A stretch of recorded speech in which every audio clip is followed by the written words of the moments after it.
Welcome to lesson 6 of the Python programming course, where we will be focusing on Python modules and functions. All right, so we've been coding certain commands and functions in Python interpreter and in Python files. However, we haven't been able to really reuse the code. Right, that is where functions come in. The first is, using functions to make your code reusable, and it will allow you to code more effectively as well. So functions, a function is a block of code which only runs when it is called. You can pass data to it and perform certain tasks and returns results. Now, we actually have been using functions since we began this course. There are some functions that you already use, for example, the print function, length, type. These are all functions that you've actually used before. If you remember with the list type, you had built-in functions as well to work out the sum, the minimum, the average. These are actually all built-in functions as well. So let's create our own function. All right. So if we were to add two numbers together and print the result, we would do it the following way. Simple code, two variables to two numbers, add them and print out the output. Now, if we want to do another sum with maybe different numbers, we must write out these 4 lines of code again. Well, it's a bit tedious. Why don't we just create a function that almost like a template of what these 4 lines do, make it generic. Then to use it, we just call the function, give it the 2 numbers we want, and then it should return a result. So how do you do this? As follows. Let me just copy this to Python. Let's see what we get. Save it. So again, when you copy and paste, it doesn't indent correctly. You want 4 spaces, so I'm going to do this as it should be. Okay. So to create a function, you start with the keyword def, and then the name. You can call it whatever you want. And then the input. So in these square circle brackets is the input to the function. So num1, num2, and then ints, and you have a colon, and again, like we've done with the if, for, and a while loop. Colon, and then indent with spaces, and then code that runs inside. So what you're doing is we adding 2 numbers, storing it at a variable called sumVar, and printing it. And how do we actually access it or call this function? Well, after we've defined it, we can call it in the code. We just say my function, add the 2 numbers we want to add, and then if we add it, what do we get? Number 42 out. Pretty straightforward and very useful. And functions can also return values as well. So, for example, if we can also say return sumVar. All right. So then we can say value equals, and then we can say print val. So what will it do? It will return the sumVar to the main code, and then you can access it and print the value of it. So I should actually get 2 values of 42. So importantly, like with for loops, while loops, if statements, the code that runs in this indented, indented lines, it's local. It runs inside this code. What runs outside is what we call global, and we'll global scope and local scope. So it only runs inside here. SumVar, you cannot access sumVar over here. If I try to say sumVar, it's going to give me an error. SumVar is not defined, right? Because sumVar is only defined inside the function. You can do the same with if or for loop. Once this thing is inside here with indented lines, it's only known inside the for loop, right? So let me take it out. Okay, so yeah, you can go through this. Take note, you will come across something called a method in Python, and a method is like a function, although it is just being accessed from within another format and is separated with a dot. So you'll see more examples of this. Okay, local global variables. So this is what I was trying to discuss. There's an important concept between functions, the difference between local and global variables. All right, so let's use this example. All right, let's copy it. Here you go. Here. I don't want that one.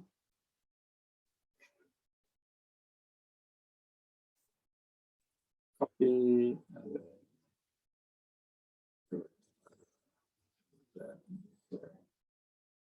Paste. There you go. So I need to find the value in Z. Yeah. So let's just fix these ones over here. I want 4 spaces. So what's going to happen? Well, I can already see there's an arrow spider saying undefined name Z. So let's see what's happening over here. Okay. So initially we have a value called X. We printed that, we can print that value, and there it is, X equals 10. Then you create a function called myfunc, and inside we have a value we define as Z equals 5, X equals 1. Inside we're just printing Z and printing, and now we want to change the value of X. And what we see is a local value of Z is 5, which is supposed to be. We're going to change the value of X to 1, which we've done. And then when we call myfunc, which is what we've done, and this is the output of that. And then the next line is print the value of X again. And you see that the final value of X is actually 10, it's not 1.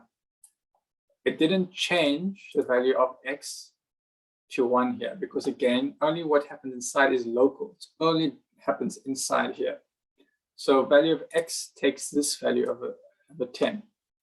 And then the last one is we want to print the value of Z. But again, it gives an error.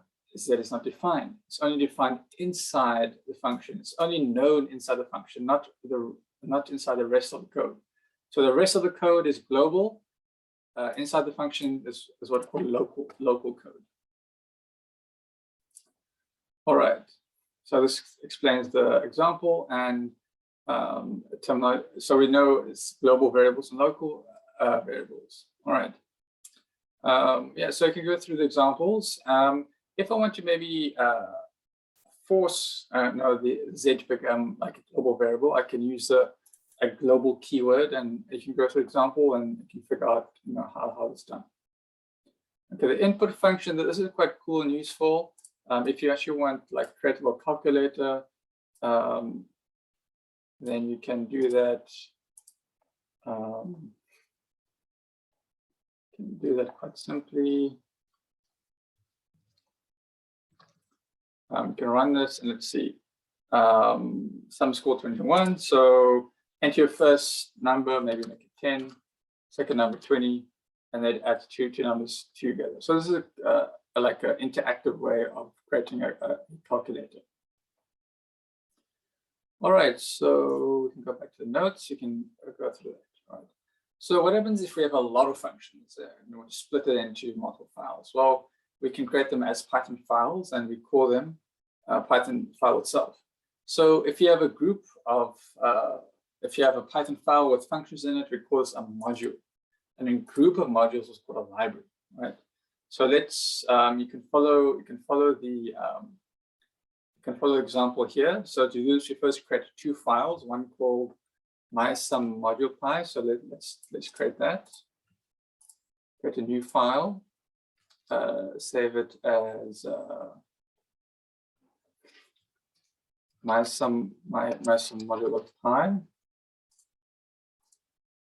And the other one, another one called myMainProgram.py.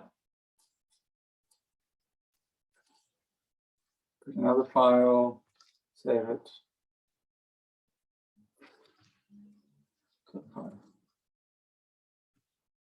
Okay, so what we can do then, so we're going to add the following code to the Py file. So that my sum module.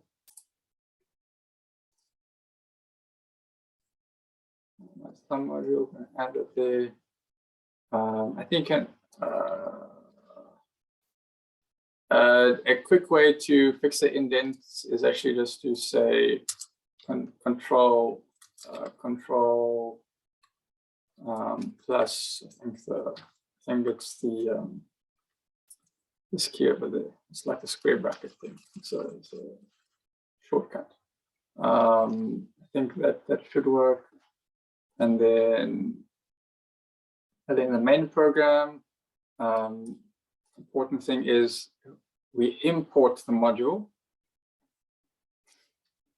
So we're going to import it. So we import the sum module. So we're importing a file, we'll just say print start program, and then to access it, we're going to say in the module my sum module, access the function called sumfunc. Right. So to actually run this, we run this program over here, and it says like enter numbers, so 20 and 30, and the answer gets 50. Right. So so this program accesses this file over here, adds the two numbers together, and prints the output. So this is, we can do this. This is like the kind of basic structure of Python files and modules and how it's run.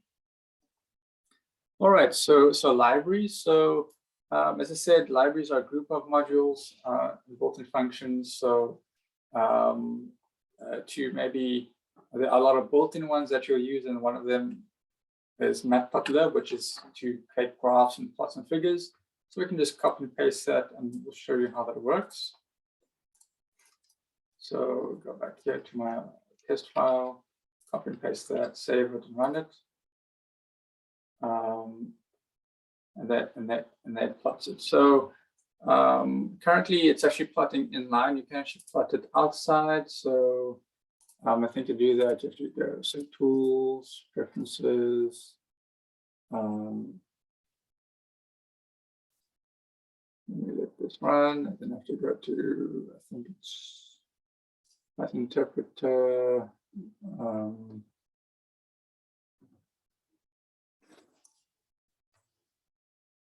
There you go. Graphics, and then not inline, you want it automatic. Apply, and I think then the graph should be pop out. Yeah, there you go. So there is your graphs. We'll go into graphing and things a bit more later. I just wanted to show you an example of how to import a library, and there's your plot functions and show functions and just a bunch of data that you can plot. So I can just try that out, just copy and paste it. It should just work. Those are libraries, and there are some few others that you can try. All right, so that's the end of this lesson.